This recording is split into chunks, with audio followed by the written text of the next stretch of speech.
Hello, everyone, and welcome to tonight's class on landscape studies in Grayscale. I'm so happy so many new folks could join us, and we had a lot of new people in last week's class as well, so hopefully a lot of you came back. And I know we've got a lot of faithful regulars as well. I'm Adrienne Hodge, your instructor, and I'm thrilled to be partnered with Michaels to bring you this ongoing drawing and painting series using Artist Loft supplies.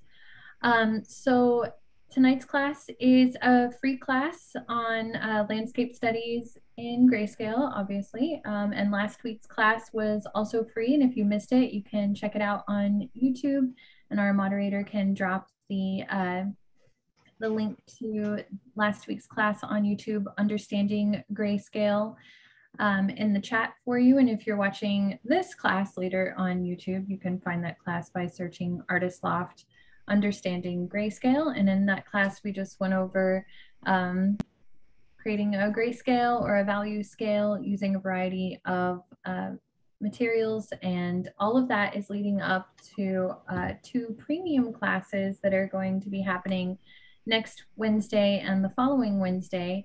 So, and that class is on creating a landscape in Grayscale using the Artist Loft alcohol-based dual tip markers. So we'll be creating a beautiful landscape with a reference photo included using the alcohol-based dual tip markers, and we used those a lot in last week's class on Understanding Grayscale, how to layer the alcohol-based markers to create a landscape like this using all the different levels of gray that come in the Grayscale set. And tonight we will not be using the alcohol-based markers. We're going to be using just graphite and a little bit of willow charcoal, and I'll go over the rest of the supplies in just a moment, but I just wanted to mention that what we're doing tonight is leading up to those premium classes. It's a two-part class, so you can find those classes on the Michaels website under premium classes, and our moderator can also drop the link to those classes in the chat right now as well, so you can sign up. There is a small fee for both classes, and but the benefit of paying that small fee is that they're smaller classes, so there's a lot less going on in the chat, a lot less interruptions throughout the class, so it's a bit more focused, very slowed down. You might find that I might go kind of quickly through things tonight because we only have an hour, and we're only going to have an hour in each part of that class, but I try to keep the premium classes a little more slower paced, and always have, resources like this class for free to refer back to, even, if you're joining the premium class and you haven't been joining all along, you can always refer back to all of the classes that are listed on YouTube for reference. So without further ado, I'll go ahead and switch to my tabletop view. So be sure to tag your work that you make from tonight's class or any of the classes with the hashtags Make It With Michaels or Michaels Classes, and you can follow or tag me at Adrienne Hodge Art on Instagram so that I'll be sure to see your work that you post there, because oftentimes those things that are labeled with those hashtags can sometimes get buried and I might not see them. You can also, send me examples of your work. I always love to see it. Here's some of my personal work. If you don't follow me on Instagram, you can go check out more of my personal work there as well. I'm also on Facebook at Adrienne Hodge Fine Art on Facebook. Okay, so the supplies for tonight's class are pretty easy and easy to substitute if you don't have the exact supplies. We've got a set of the Artist Loft sketching and drawing pencils. I've got an Artist Loft eraser. We're going to be using the Willow charcoal, the Artist Loft Willow charcoal. And somebody asked weeks ago, somebody who was looking ahead to this class, could they substitute this with vine charcoal, or would vine charcoal work just as well? And I actually think you should have the Willow charcoal, not the vine charcoal.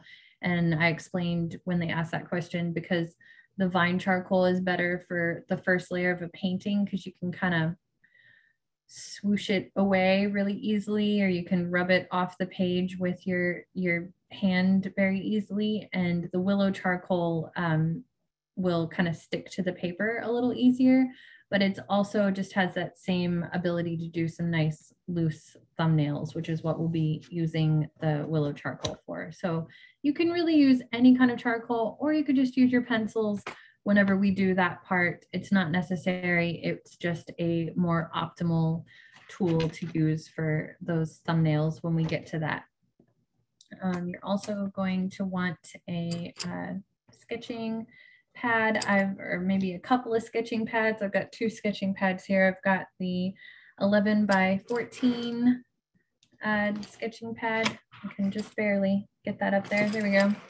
The Artist Loft 11 by 14. And then I've also got a 9 by 12 sketching pad, and they have a nice sketchy landscape on the cover of them. You're also going to want an Artist Loft ruler of some sort, or any straight edge. We're not really going to be measuring so much as just using it to draw some straight edges when we draw a more accurate thumbnail, I should say. Here we're going to draw some kind of loose thumbnails, and then we're going to do one that's a little more polished, I guess. So you might want a ruler.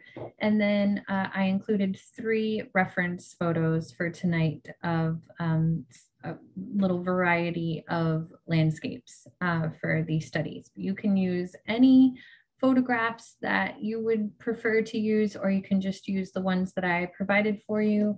But if you want to try applying this to some other photographs that you have on hand or on your phone, that would be beneficial. Okay, any questions about supplies before we get started?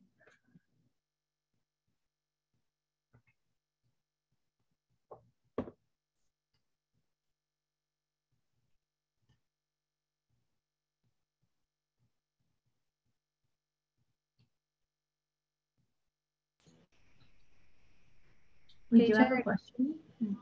You do have a question? Oh, we do. Sorry. Oh, okay. If I use an Artist Loft charcoal pencil, should I use soft, medium, or hard?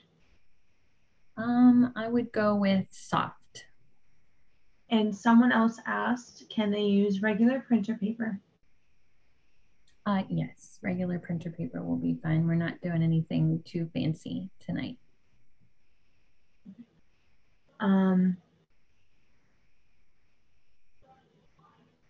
I believe that's all. Oh, do we need any water or alcohol?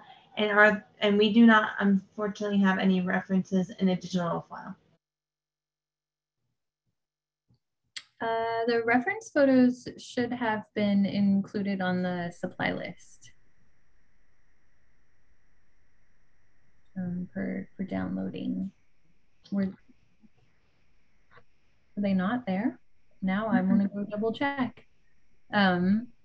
Okay, give me some thumbs up, people. Were you guys able to access the reference photos? No? Oh, I'm seeing lots of no's. Oh, that is very disheartening. Yikes. Okay, those should have been included. Well, I only have these little printouts of them. I can hold them up to the camera one at a time real quick, and you can take some screenshots, or honestly, any landscape photos that you have on your phone will do. It's really not a specific. Luckily, if there was ever a class where it kind of doesn't matter if the photo was included. This is the one because this is not a specific, we're not doing like a step-by-step. I mean, I'm going to reference these as examples, but everything we're doing can be applied to a variety of, you know, any landscape photo that you have. And I'm sure you've got them on your phone, because with, you know, us all carrying phones in our pockets or cameras in our pockets these days, I'm sure you've got a picture. See, Melinda said, we'll be fine. Thank you, Melinda. Okay, I'm not gonna worry about y'all. All right, and I will double check for the premium class that the reference photo is included. I don't know how that got lost in the shuffle. They're usually included for download when I put them up there. Okay, moving on. So first I want to just manage expectations for the class. I always tend to go a tiny bit overboard with my examples, where sometimes when it's like a notes-based class like tonight where we're doing some studies, you may or may not have an example in your sketchbook, you know, filled with notes that looks this polished. It really depends on you. My example might not end up looking this amazing and polished here, but I'm going to try to touch on all of this. I'm going to actually pull this out of my sketchbook so I can keep it on hand as I move through. And then you will have some thumbnail sketches like this.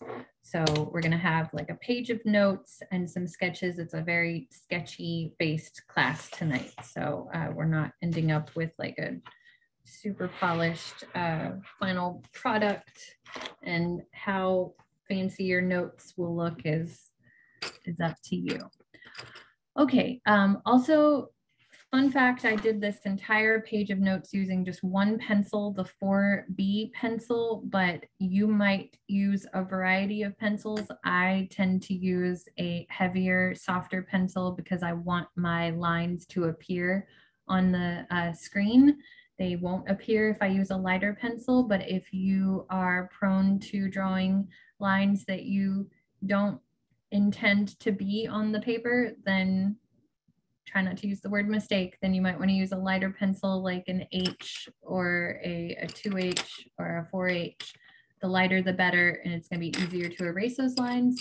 And if you don't know what I'm talking about when I say that about the H and B pencils, then you can refer back to the very first class we ever had in this series. It was called Intro to Graphite and Drawing Forms, and Deja can drop that in the chat as well, the YouTube link to that class to refer back to. Okay, so let's get started using the Willow charcoal actually on in one of our sketchbooks here, or in one of my sketchbooks. You can use the same one or your printer paper, whatever you've got. Okay, so I'm going to take a piece of this Willow charcoal. I'm going to take my reference photos here, and we're going to make some thumbnails to get started as a little warm up. What is a thumbnail? People, my faithful regulars, or people just joining us, what do you think a thumbnail is?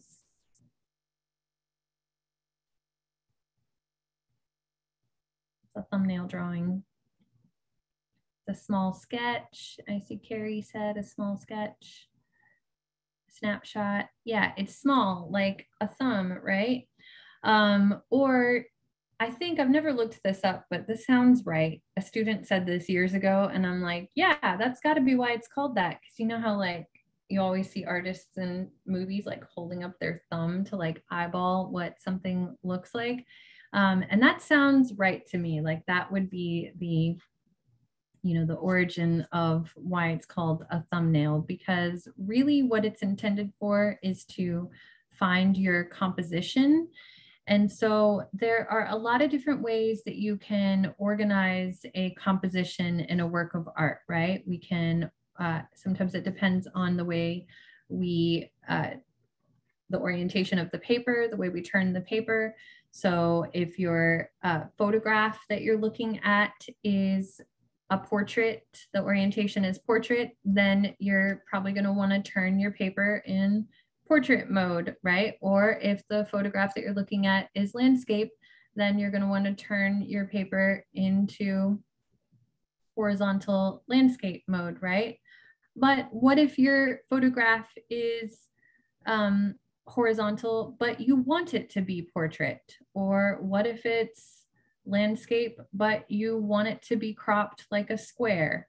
Well, then you can draw some little thumbnails first, and you can just test out a few different ways that you might crop your image, or maybe there's something in the image that you really don't like and you want to crop that out, or something that you think is a little too challenging and you want to crop that out. Or maybe you just don't know what you want to draw yet, and you want to draw the same photograph a few different ways and just get a feel for the composition. So sketching a few different sized boxes, small rectangles and squares in your sketchbook, maybe even a circle, just to play around with the orientation and the way that you're cropping the image. The next thing I want to talk about before we start sketching these, though, I always forget to mention this, especially if you're working from your a photo that you just found on your phone.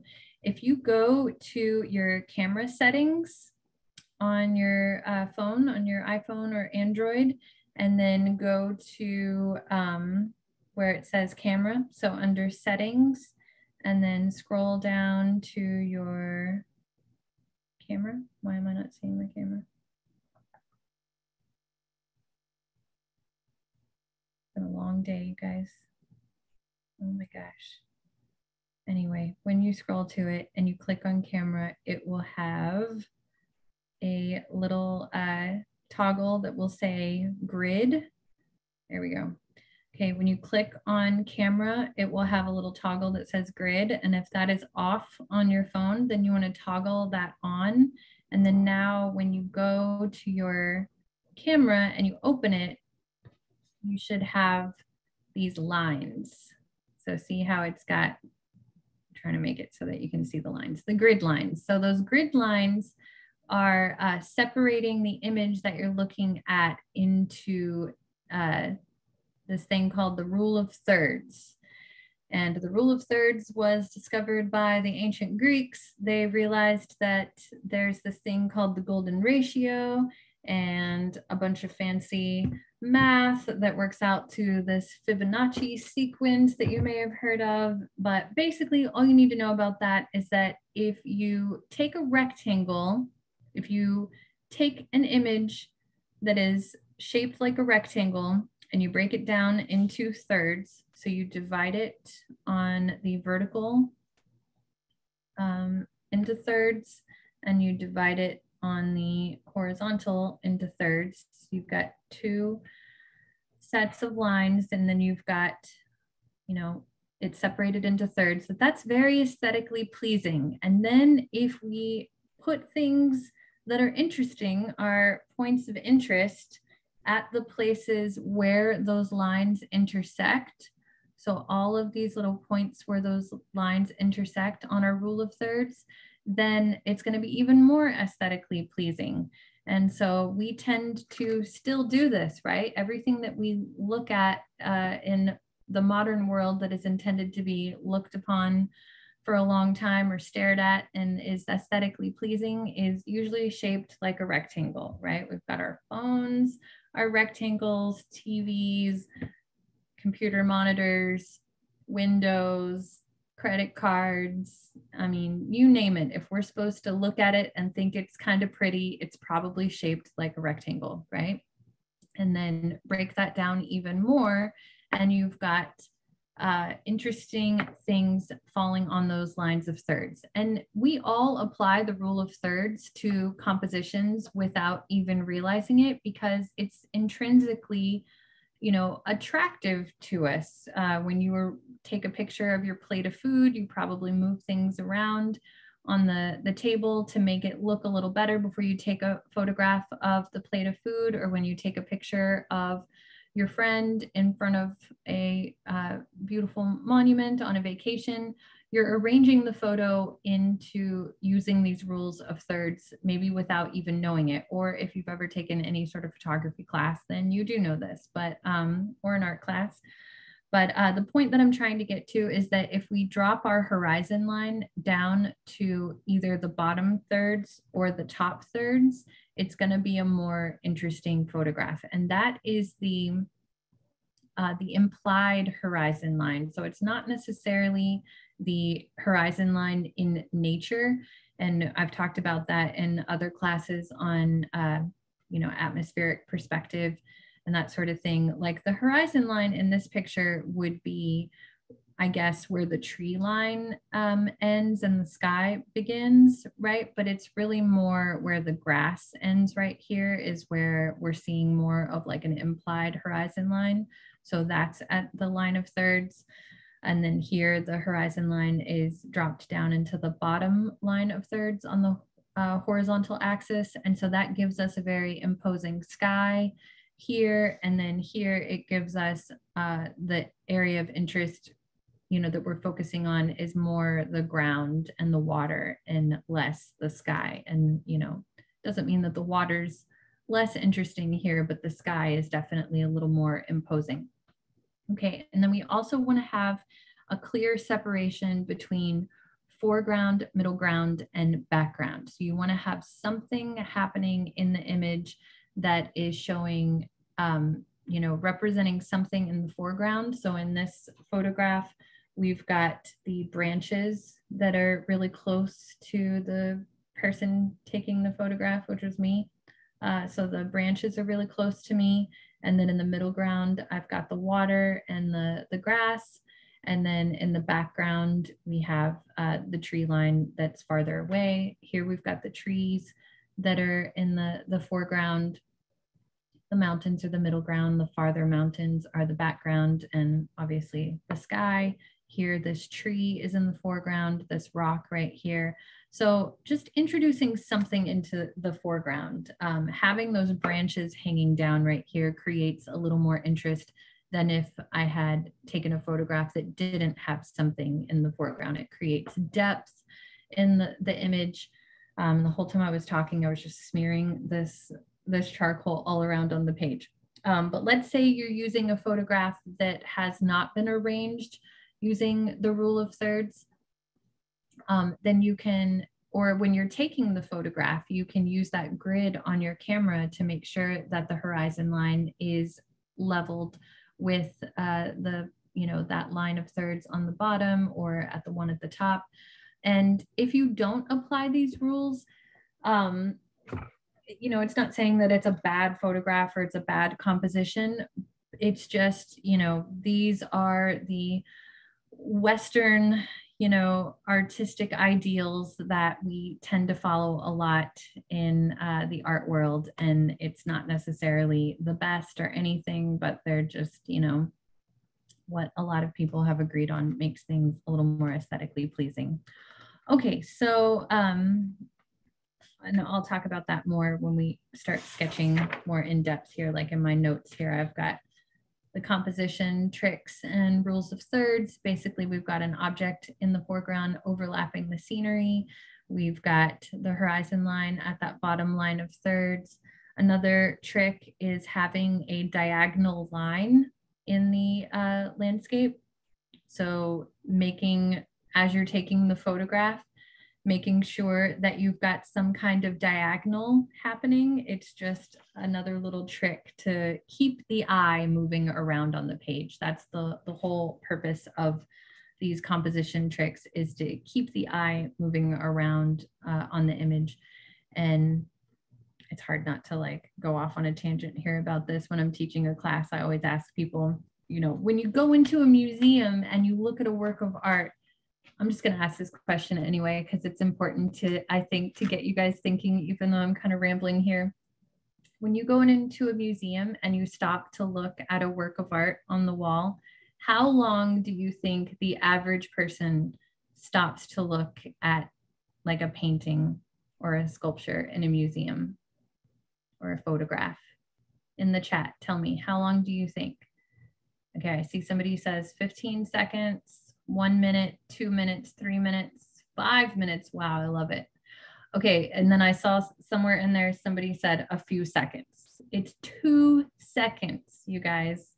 Let's just watch the clock here for 10 seconds. I'm gonna pause for 10 seconds.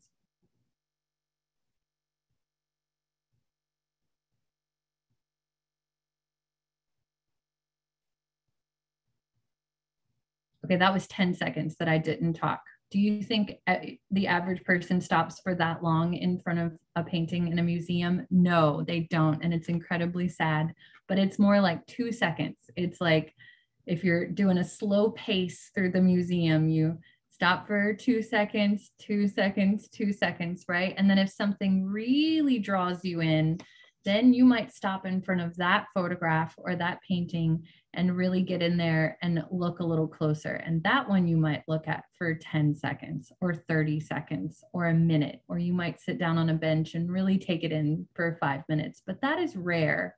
And it's always a little depressing to me how little time people spend looking at certain works of art. Anyway, so the whole point is that if we are making a work of art and we want a viewer to look upon it, we want to get them to look at it for longer than a second, right? Or longer than 2 seconds.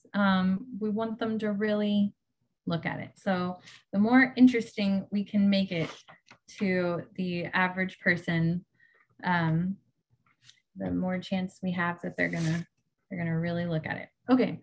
Moving on, so we're just going to sketch using the Willow charcoal and just get a really vague sketch going of our landscape image. So we've got the horizon line here on the bottom line of thirds, and putting the line of thirds, the grid on your thumbnail sketch can make it really helpful, you know, just to visually organize the image for yourself. You can kind of use them as measurements to move around. Like here, this diagonal line, I can put it in right there. I can kind of visually measure where it's supposed to go based on the grid. Got a couple little ducks floating in the water here. I've got my clouds in the sky. And then, so everything's kind of farther away except for the rock and what's in the foreground here. So I'm going to take a little more attention to detail on what's in the foreground, but mostly I'm just getting a loose understanding of what's going on in that composition. And then we've got the branches of the tree here in the foreground. So I'm just getting comfortable with the organization of the material in the landscape and getting a feel for, you know, where everything is going in that, that thumbnail. Okay, and then the other thing I want to really focus on tonight is the directional flow of elevation. So even in our thumbnails here, I want you to be paying attention to that. And we'll draw a couple of these reference photos here in just a minute in a little more detail and get a couple of more detailed thumbnails like this. But the other main idea I want to get across is the directional flow of elevation. And in that very first class on Intro to Graphite and Drawing Forms that I referenced a minute ago and that I often reference in these classes, I talked about contour lines, and I talk about contour lines a lot throughout this drawing series, but and tonight will be no different. So the contour lines are the lines that show you all of the surface of a form. So it's not just, if we're drawing our hand, it's not just the hamburger helper glove outline of the hand, it's every surface of the hand, all of the rounded aspects of the hand. So the wrinkles, the curves, the fullness of it. So I take a string in that very first class and wrap it around an apple, and we draw the contour lines and the elevation of an apple. And I've done it with multiple subject matter since then in all of these classes. But with a landscape, I want you to, we're really looking at the elevation of the earth and the elevation of the forms that are existing on top of that landscape. So we've got, the contour lines of the tree, the contours of the bulk of the trees, and then there's the surface of the water versus what's maybe being reflected on the water. So this image is a great example because we've got the directional flow of the water is it's a lot of horizontal lines that tell us the directional flow of the water. So we can sketch in a few horizontal lines here and maybe more detail on the ones that are closer to us and a little less detail on the ones that are farther away. But then we've got the reflection of the tree line on top of the water, and that is happening in a vertical fashion. So we've got vertical lines representing the reflections of the trees on the water, but then the mass of the water would be represented using more of horizontal lines. So the directional flow. So let's do that with this little thumbnail of this image right here of this pond. My best friend and her husband have been building a house on a farm in the hill country that they purchased years ago, and they've been working on building that house for years, and they finally finished it, and they're closing on the house. They just closed on the house Monday, and they're moving in next week. It's very exciting, and this is the pond on their farm. Y'all were like, why is she talking about her best friend's farm so much? Because we're drawing it. If you took a screenshot of it, because I didn't include the reference photo. Anyway, okay, so we've got our diagonal line here for the shore of the water, and we've got our horizon line there, and then the tree line. And we'll worry about those branches that are coming forward in the foreground in just a minute. But we've got this happening, y'all. We've got this little dip and curve happening on the elevation. So it kind of goes up and then becomes a little more flat right here. So on the vertical axis, it's doing that. And then on the horizontal axis, it kind of follows the path of the shoreline. And then on top of that, we've got some shrubbery. And then right next to that, we've got a slightly smaller shrubbery with a little path down the middle. Okay, and then we've got the water. So the water is happening with, it's kind of fun. We've got some reflective things happening on this water. And then but we're not going to worry about those reflective things just yet. Let's talk about the mass of the water. So it's all one mass, it's all connected, just like the sky is all one mass and it's connected. So we want to have kind of a horizontal flow of elevation happening there, and then worry about what's being reflected on top of the water. So you want to try to convince the viewer that they're looking at a connected mass of water there. And then we've got these branches coming down in the foreground to give us depth and more interest like that. Okay, I feel like I'm taking a long time on these thumbnails, but I just wanted to get some loose warm-ups happening using the Willow charcoal because it's a nice non-committal way to practice sketching our landscapes. So that's my very, very loose version of that one. We actually did this same reference photo on a charcoal landscape class.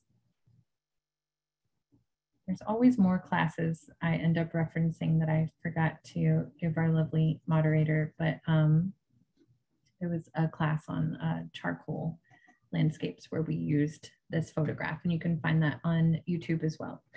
Okay, I'm gonna put the charcoal away and wipe my hands off on my my pants that I don't care about, and we're gonna move on to a more detailed thumbnail sketch that we can outline with our ruler first. And I think we're doing pretty okay on time because I've already talked about a lot of these things. Okay, so I'm gonna take my 4B pencil, but like I said, you use whatever pencil feels good to you. There's always a lot of concern about what pencil I'm using, but it may not be the pencil that you want to use. If you're having a hard time, you know, making lines you don't want to be there and you want to erase something, then a 4B pencil is not going to be your friend. I'm just using it so that my lines will show up for you on the page. All right, let me actually draw a straight line though. That might be helpful. So we're not measuring necessarily here, but we just want a nice straight line. So if you line up the edge of the ruler with the, or one of the lines on the ruler with the edge of the paper, then the ruler will be straight. And then you can get a straight line to happen. And so we're doing a portrait oriented rectangle here. So we just want the width to be shorter than the height.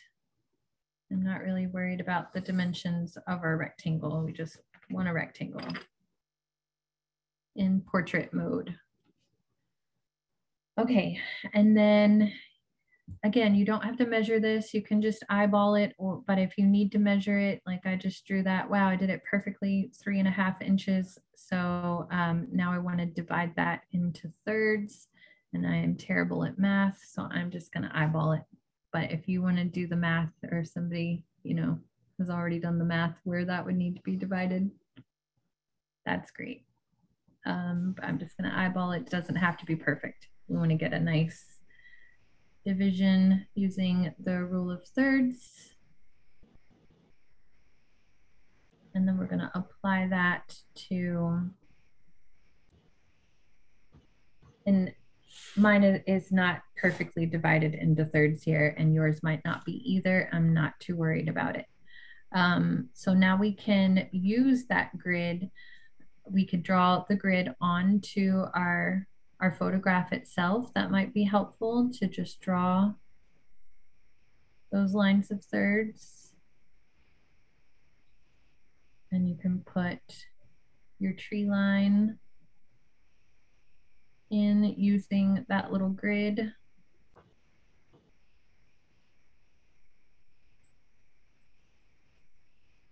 And then we've got the reflective tree line. So that's verticals. And we've got our diagonal line for the shore here. And this rock sticking up.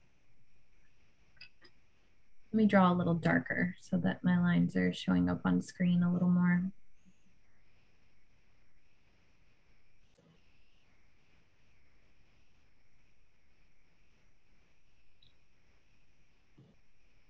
I might even switch to an 8B. It's always so frustrating how my pencil lines just don't seem to show up on the Zoom very dark.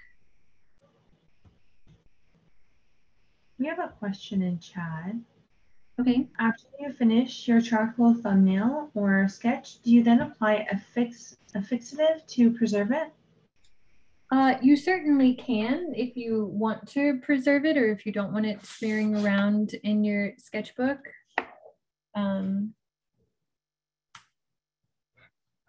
There is the Krylon fixative that they sell at Michael's is a good one to use.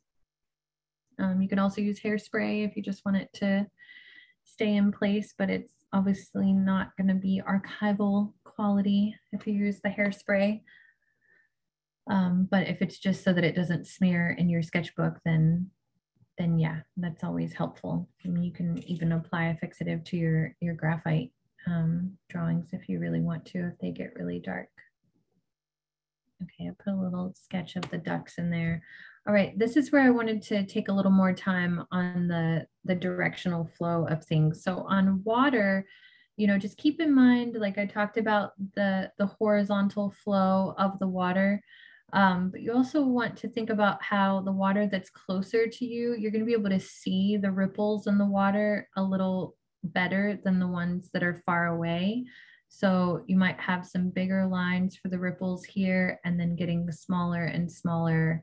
So, you know, to where they're tiny little ripples that you can't even like really see the mark that much. So you'll make more emphasis on those lines. There'll be more detail on those lines, and you know, there'll be thicker lines. And that applies to when we do, you know, this premium class landscape that's coming up using the alcohol-based markers. We're going to have, you know, more detail on the water and the landscape that's in the foreground and less detail on the stuff going back in space. So just practicing those smaller and smaller lines. And last week in the class on understanding grayscale, we took a lot of, you know, took a lot of time to practice making lighter and lighter lines with a variety of materials. So if you weren't in that class, make sure you check that one out. It's very helpful as far as how to achieve in different ways to even hold your hand to achieve, you know, less details in your drawing. Okay, and same thing goes for the clouds. So everything gets smaller as it approaches the horizon. So the bigger ripples in the water are closer to the viewer in the foreground, and the smaller ones are farther away, but that's as they get closer to the horizon. So going up, the water gets smaller, or the landscape on the ground gets smaller, and in the sky, it's the opposite. So towards the top, things are getting bigger. So the clouds at the top of the sky are closer to us, and the clouds at the bottom of the sky are farther away. So the clouds get smaller and smaller as they approach the horizon line. And you want to work from the back forward on a landscape. So you want to do the things that are farther away first, and then work your way towards the foreground. So I started on the farther away trees, and then I worked my way towards the closer foreground of the ground and the rock here. And I started on the closer clouds and worked my way towards the farther away clouds at the horizon. And then the last thing would be the tree in the foreground. If you started drawing the tree in the foreground first and then started sketching the clouds behind it, it's going to, you know, be a little trickier to do that. And when it comes to branches, you know, using more pressure on your pencil or your pen when you're drawing a branch, and then letting up on the pressure to get, you know, things to kind of become wispy at the end, or you can kind of do that wrist flicking action we practiced a lot last week in class to make things kind of taper off. And then I'm just going to fill things in using a diagonal hatching line to just fill in some of my darker values on the grayscale here, because I'm realizing we're approaching the end of class and I haven't spent a lot of time talking about the grayscale, talking about the directional flow of landscapes and composition so much here. But so the grayscale can be really helpful. All those grayscale tips we talked about last week when it comes to a thumbnail sketch and a landscape study, because we can use all those grayscale techniques to just fill in the different mass of information. So rather than trying to draw, you know, I mean, you can't even see these individual trees on the tree line. We can think about them as one mass. So since we are thinking about vertical lines right here, we can just use a vertical hatching line to fill in the mass of the tree line like this.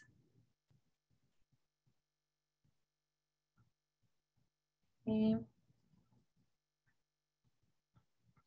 And then on the tree, like I said, I used kind of a, since it's all very dark and silhouetted, I used just a diagonal hatching line to fill that in. I'm not putting all the branches in here, but just, you know, a few branches.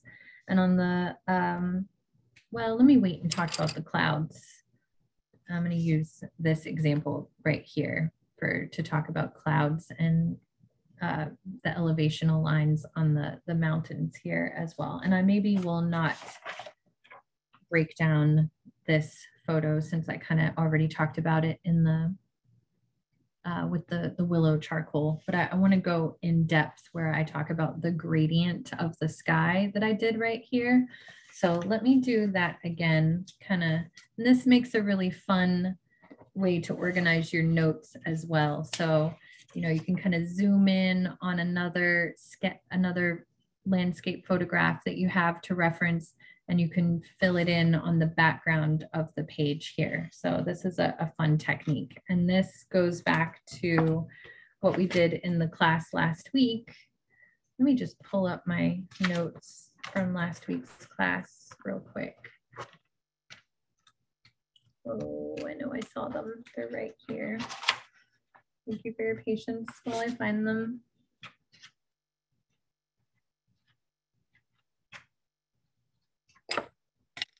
Oh my goodness. Okay. One page at a time until I see them. There they are. Okay, so remember when we did this in the class last week, those of you who were there, this is what we're going to do across the sky, but we're going to hold our pencil on the side, and that's why I had you do it nice and big in the class last week on understanding grayscale, because we're going to do a nice big study of a sky here. So, and this also plays into the next 2 weeks class, because we're going to do this with the alcohol-based markers on the background of this sky. We're going to layer a gradient of those alcohol-based markers. Okay, so the darkest part of the sky, even if it's a clear blue sky day, you're going to see in a photograph a little bit darker blue at the top of the sky. I'm using just like I did last week with that big gradient that we made. Using the side of my pencil and an 8B pencil here, and I'm just gonna let up on my pressure as I pull down. And if that feels a little tricky, you can also kind of do one little mark at a time and flick your wrist and maybe, you know, let your pressure get darker as you go. Most people tend to be a little heavier handed with the pressure that they put on their pencil. And so it's easier to start dark and then let up on the pressure. But if you find that it's easier for you to be light and then apply more pressure, then you can. I'm not necessarily looking at a reference photo right now for this, guys. I'm kind of just doing a sky from my brain because I paint a lot of skies in my work. So I've got just downloading a gradient sky from my brain here. And then I'm going to do some clouds in the same sort of way. But I was kind of thinking about this photograph for the bottom half of the landscape that I sketched here. So, so a little trick for drawing clouds is if you just get kind of the implication of the edge of a cloud here, and then just have that gradient happening right next to it, you really don't even have to draw the cloud.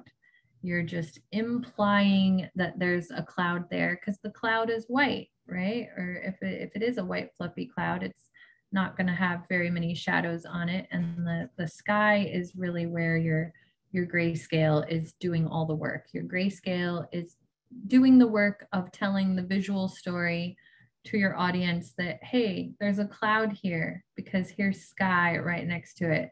And then see this line, everything that's blank paper, that's a cloud. And yeah, in watercolor, you do the same thing. You use the blank paper for your white, and then you let the watercolors, you know, fill in everything else. And our eye fills in all the blank paper as the absolute white on our grayscale. And I'm planning a class right now for September using watercolor. I know I'm only recently started doing more of the painting materials in the Artist Loft brand. Hopefully you can see those lines. I'm drawing them kind of lightly, but I'm just getting lighter and lighter with my grayscale. And I did a few smaller clouds here.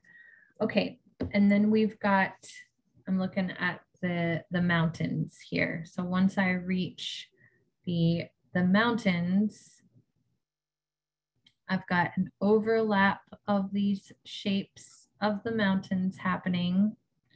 And I just want to emphasize a little more about the contour lines and the directional flow of elevation.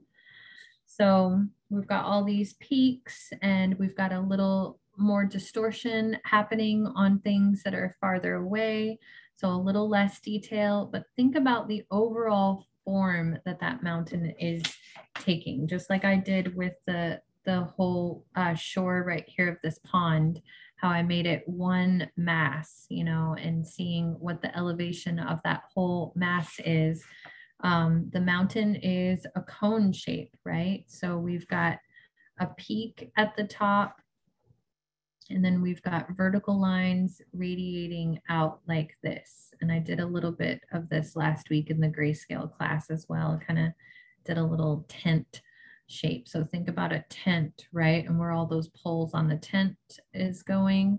And then we've got a curved or round horizontal axis happening. And then across those contours, we've got different values on our grayscale happening. So let me go ahead and draw these in before I get too carried away.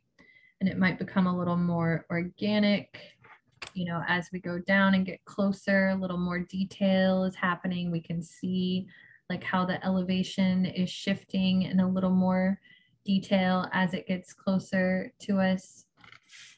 And in this photograph, you can see that. You can see a little bit more of the tree lines that are closer. Okay, but on the ones that are distant and far away, even though we still have that shape, that mass happening, it's all a little blurry. So we can kind of fill that in with, you know, a value that matches, but it's just like shading on the side of an apple. We want to make sure our value is following the contours of that form. And then we can, you know, look at what we're seeing, like details that are closer to us. We've got the vertical trees sticking up on the side of the mountains here. And then we've got the closer tree line that's, get that more in the frame. We've got the closer tree line that we can represent with like a heartbeat monitor shape here. And you can refer back to that class on charcoal landscapes, because I used this exact reference photo and it was an hour-long class. I apologize for not having our moderator grab the link to that class, but I really do a more slowed down. That was a free class, so it should be on YouTube. We used different soft charcoal and the charcoal pencils and did this vertical mass for the tree lines, but then on the smaller trees too, those are happening with vertical lines. And even the ones that are like super far away, we've still got little vertical lines. And this is all good practice to do in a study, because again, in that premium class with the dual tip markers, we've got a lot of similar things happening. So we've got the vertical mass of this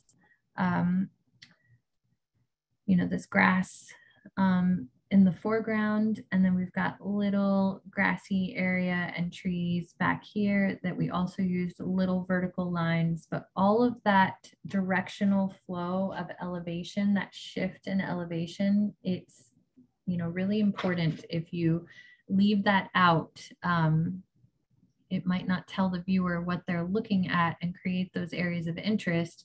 And when you really notice them and put them in a convincing way, then, you know, it creates a lot of area of interest. And the more interest we have, the longer the viewer is going to stop and look at it when our painting or drawing is in a museum, right? Or coffee shop, or your guest bedroom or bathroom, or whatever your goals are. Or maybe you don't want to show your art to anybody. But my studio mate always says whenever we have open studio events at our studio and people look at our art, she says the art doesn't live until somebody looks at it. And she's right, it is a pretty good feeling. Okay, we only have 3 minutes left, and I'd love to see some of your sketches and studies and notes from tonight's class. So if you'd like to show us what you worked on, if you just hold it up and Deja can spotlight you so that we can see your work. I always love to see it.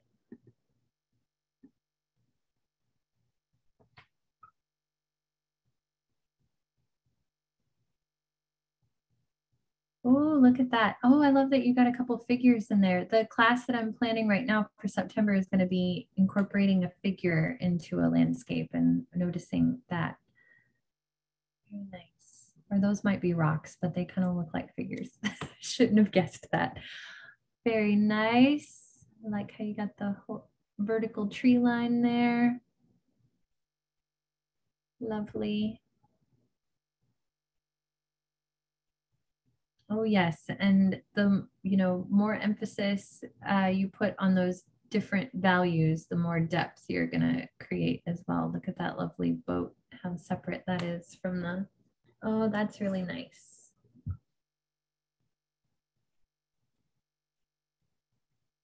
Good use of the grayscale there for sure. Oh, look at that. Yeah, we've got a good separation of foreground, middle ground, and background happening in both of those. Lovely. And thank you back to everybody saying such lovely things in the chat right now. I appreciate it. Oh, I love it. Yes. I love when people organize their notes in such a cool layered way like that. It looks really neat. And that sky gradient is really convincing. Oh yes, look at that one. Very nice. Good use of the grayscale in all of those.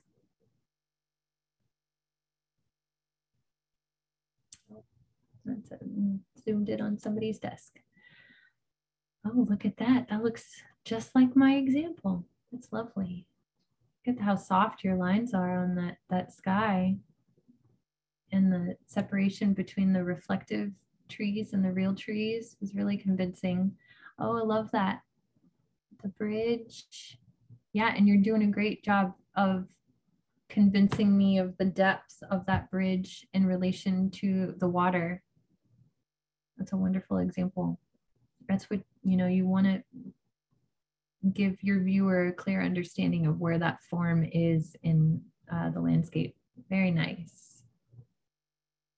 Okay, well, it's 7 o'clock, so we'll go ahead and stop it there. Thank you all for joining me tonight, and hopefully I'll see a lot of you in the premium classes over the next couple of weeks. Those classes will not be posted to YouTube afterwards, and the links will only be sent to people who registered for the class. So make sure you sign up before the class dates, and I'll see you next Wednesday. Thank you, everyone, and have a great evening.